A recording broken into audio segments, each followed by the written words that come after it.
In life, we do most things because everyone else does so. So too with investing. These are the stories of people who invested like everyone else, but didn't know what they were losing as a result. Look at Mansukh. He wanted his money to be safe, so he kept it very safely. But look, his money is lying idle. What's more, inflation is eating up his returns. Here's how. Suppose you keep 1 lakh rupees in your safe. Surely it is safe, but it earns no interest. And if you take inflation at 7% per annum, you are actually losing 7,000 rupees every year. So at the end of the year, the value of your 1 lakh rupees will be 93,000 rupees. Get it? So watch out for the safe trap. It can make you poor.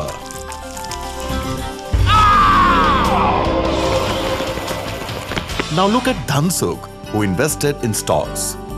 I'm very confused. My finances are a mess. But why? Because Dhansukh doesn't have the time or expertise to keep track of his portfolio or deal with the volatility of the market. That's when Mansukh and Dhansukh discovered the Panchatantra of Investing, the basic principles of investing which help investors create wealth over the long term. And so, as a first step, Mansukh and Dhansukh learned to identify their financial goals. Identifying your key investment goals helps you crystallize your life's objectives. Further classifying your goal horizons into short-term, medium-term and long-term on a real-time scale helps you manage your time and effort better. Finally, prioritizing your goals enables you to set priority parameters and helps you focus on achieving them. Step 2. Understand your risk appetite and risk tolerance. Higher the returns, higher the associated risk. Before investing, it is critical to estimate one's risk appetite and risk tolerance. Risk appetite is the amount of risk one is willing to take. Risk tolerance is the amount of risk your finances can handle. Managing risk is a science, and through the Panchatantra of Investing, one learns the value of it. They are measured by the following 3 parameters.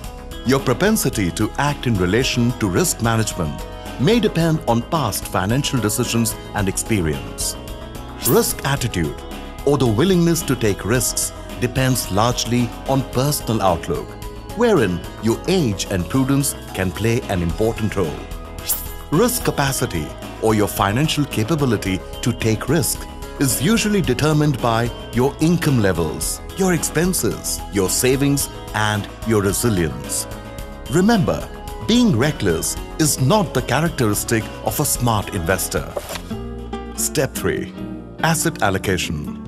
The smart investor must focus on asset allocation, which means diversifying investments within different asset classes. For example, equity, debt, cash, gold, etc. This is done to optimize investment risk and must be linked to your goal horizon and risk appetite. Step 4. Invest through mutual funds. Mutual fund? What's a mutual fund? A mutual fund is a trust that pools the savings of a number of investors who share a common financial goal.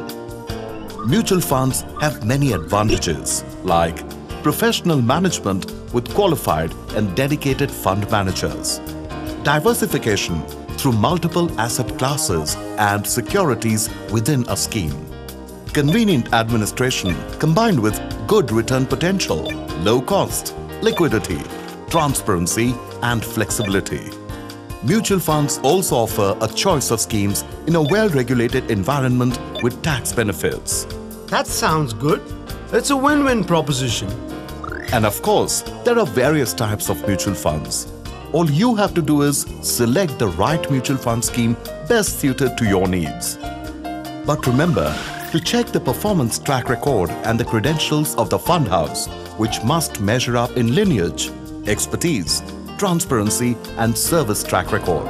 So go ahead and choose a scheme that matches your target asset allocation. Step 5. Invest small sums regularly to create wealth in the long term. Go for a systematic investment plan or SIP. One of the most important mantra of the Panchatantra of Investing is to invest small sums regularly through a systematic investment plan.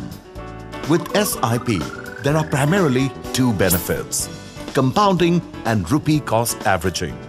For example, a sum of 1,000 rupees invested per month at 8% per annum at the age of 25 till the age of 60 will grow to 23,09,175 rupees.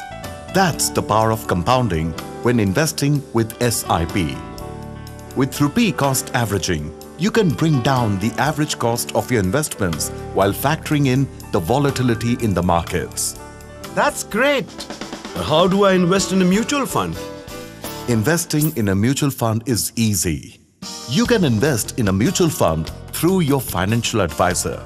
Just complete the KYC form and mutual fund application form, which can be downloaded from the concerned mutual fund house's website and submitted at the official point of acceptance of the mutual fund. This is the physical or offline route. You can also decide to invest online through the mutual fund website and select a scheme most ideal for you according to your financial objectives. You can pay using net banking or other payment gateway facilities. Alternatively, you can use the online portal of your financial advisor and make the transaction. Now, isn't that easy? Similarly, additional investments, switch or transfer to other mutual fund schemes of the same fund house, and redemptions are equally easy to execute. That's really easy. I won't fall into the safe trap anymore. Thank you for opening my eyes to investing through mutual funds. So, take the common sense approach to achieving your financial goals and master the Panchatantra of Investing. Invest through mutual funds and aim to meet your long-term goals. Mutual fund investments are subject to market risks. Read all scheme-related documents carefully before investing. This is an investor education initiative brought to you by Principal Mutual Funds.